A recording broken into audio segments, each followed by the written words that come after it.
بسم الله الرحمن الرحيم. صلى على رسول الله. بالنسبة للمفهوم التقليدي للأكسدة والاختزال، عندي معادلة نشرح على الأكسدة والاختزال بالتفصيل إن شاء الله. واحدة واحدة. تعالى كده بص على الهيدروجين في المعادلة دي. الهيدروجين هنا داخل لوحده، معاهش أي حد، معاهش أي عناصر تانية، هيدروجين بس، اتش بس. تمام؟ الكلام ده فين؟ في المتفاعلات. وانا دلوقتي لما باجي اشتغل على عمليه الاكسده والاختزال ببص للمتفاعلات، ما تروحش تلخبط نفسك وتبص للنواتج عشان ما تتلخبطش. خلينا بس في في المتفاعلات اللي هو الجزء ده، فنركز هنا. تمام؟ طيب تعالى كده بص على الهيدروجين في المتفاعلات كان لوحده. تمام؟ بص على الهيدروجين لما طلع في الناتج بقى عامل ازاي. خد مين معاه؟ خد الاكسجين. هنا هيدروجين لوحده، طلع الناحيه الثانيه معاه في المعادله او في التفاعل، يعني معاه اكسيد النحاس، نحاس مربوط بمين؟ باكسجين. تمام؟ الاثنين دول مع بعض. الهيدروجين في التفاعل اخد الاكسجين من مين؟ من النحاس، فبالتالي طلع في النواتج H2O. تمام؟ طيب بقول على العمليه دي اسمها عمليه اكسده. عمليه ايه؟ اكسده. هو اخذ الاكسجين فبالتالي بقول عليها عمليه ايه؟ عمليه اكسده. هنا بيقول عمليه الاكسده هي عمليه كيميائيه تؤدي الى زياده نسبه الاكسجين.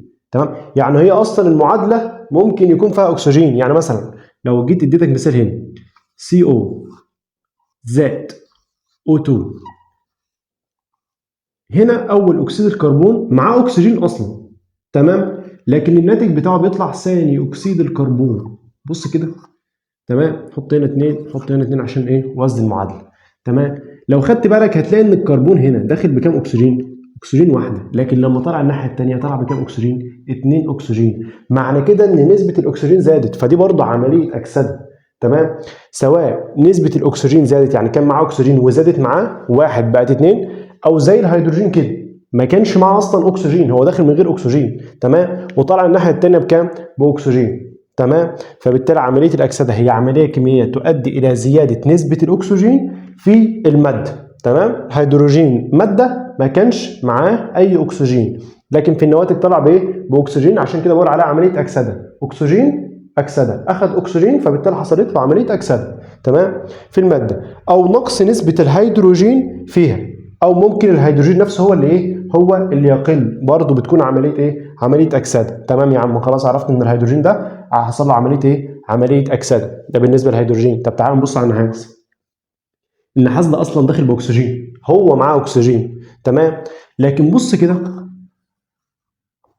في النواتج، النحاس طلع لايه؟ النحاس طلع لوحده، نحاس احمر. تمام؟ يعني النحاس في المتفاعلات في الجزء ده كان معاه اكسجين. تمام؟ ولكن لما طلع في النواتج خلاص الاكسجين دي اتسحبت منه، الهيدروجين خدها، فبالتالي بقول على اكسيد النحاس هنا حصلت له عمليه اختزال.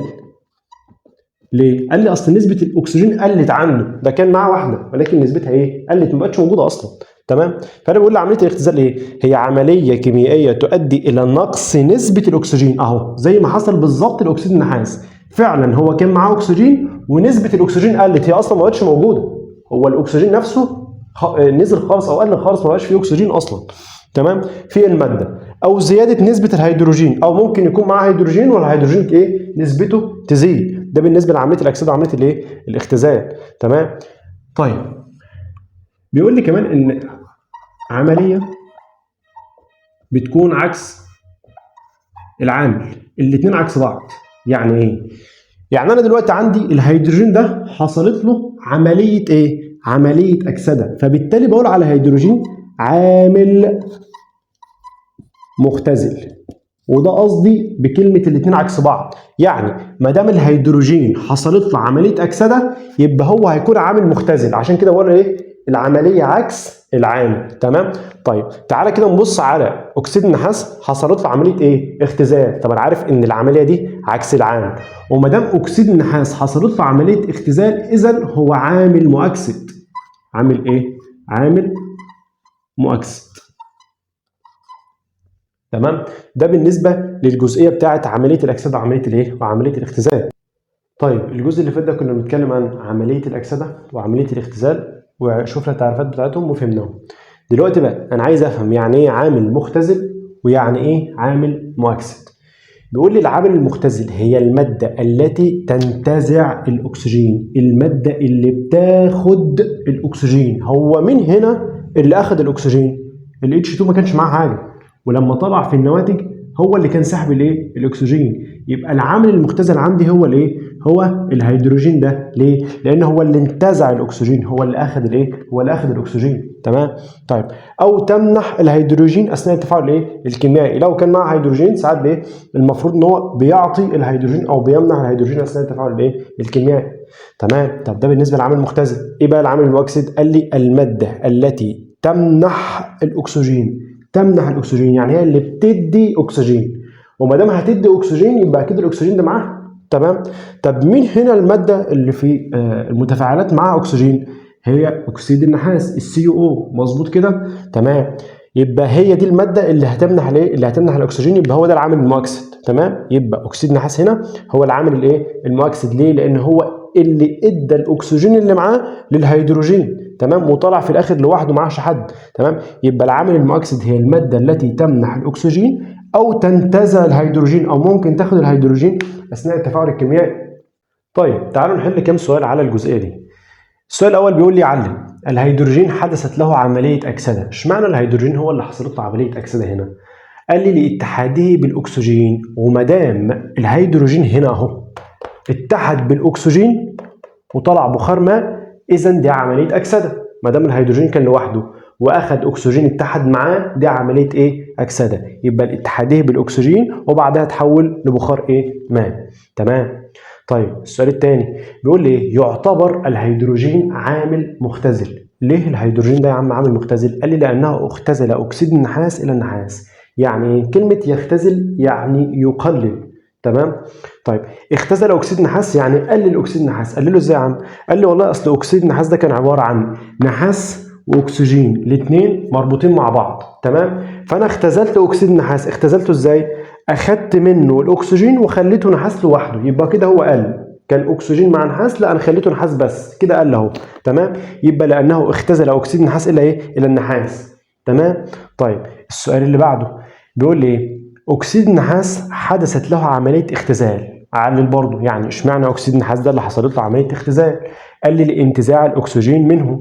قال لي عشان اكسيد النحاس ده انا اخدت منه الاكسجين، ولما اخد منه الاكسجين يبقى هو كده ايه؟ هيختزل. اذا ده عمليه ايه؟ عمليه اختزال. تمام. يبقى الانتزاع الاكسجين منه متحولا الى نحاس احمر. لما هاخد الاكسجين منه يطلع نحاس احمر لوحده. طيب السؤال الاخير بيقول لي علل برضه يعتبر اكسيد النحاس عامل مؤكسد. ليه اكسيد النحاس ده عامل مؤكسد؟ قال لي لانه اكسد الهيدروجين. يعني ايه اكسد الهيدروجين؟ يعني ادى الاكسجين اللي كان معاه الى الهيدروجين. اكسيد النحاس كان معاه الاكسجين اهو. تمام. الاكسجين اللي كان معاه ده ادى لمين؟ ادى للهيدروجين. ودي بقول عليها اكسد الايه؟ اكسد الهيدروجين، اي منح الاكسجين للايه؟ للهيدروجين. تمام. معانا دلوقتي مساله هنطبق عليها المفهوم التقليدي للاكسده والاختزال. بيقول لي تفاعل الكربون مع اكسيد النحاس. ده الكربون ده اكسيد النحاس لتكوين نحاس وثاني اكسيد الكربون عشان يطلع لي نحاس وثاني اكسيد الكربون. طيب هو هنا عايز مني ايه بالظبط؟ واحده واحده. اول حاجه عايز يعرف العمليات اللي حصلت، يعني مين عمليه اكسده مين عمليه اختزال. طيب مبدئيا كده انا لما باجي اشتغل كده لازم اروح على ناحيه المتفاعلات، يبقى انا هشتغل الناحيه دي. تمام. ما تروحش تلخبط نفسك بجزئيه النواتج، خليك في المتفاعلات، خليك هنا. تمام. دلوقتي طيب اول حاجه تعالوا نشوف مين ما عندوش اكسجين. تمام. مين في المتفاعلات ما عندوش هنا اكسجين؟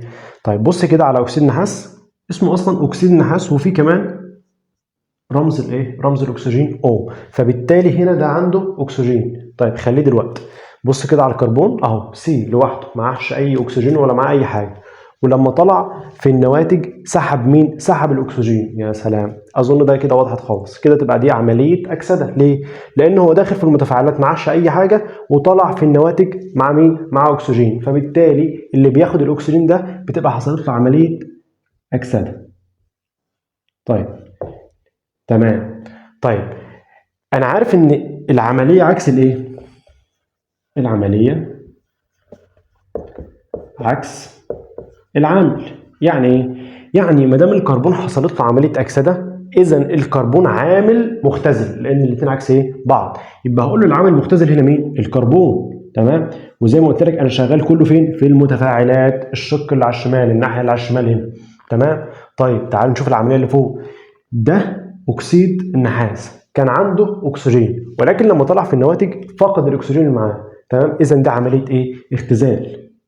دي اختزال. ليه؟ لان الاكسجين اللي كانت معاه اتسحبت منه. تمام. وما دام اكسيد نحاس حصلت له عمليه اختزال، اذا هو العامل المؤكسد. يبقى العامل المؤكسد هنا CuO. تمام. ده بالنسبه للجزئيه بتاعه المفهوم التقليدي للاكسده والاختزال. ان شاء الله المره الجايه هنشرح المفهوم الحديث للاكسده والاختزال.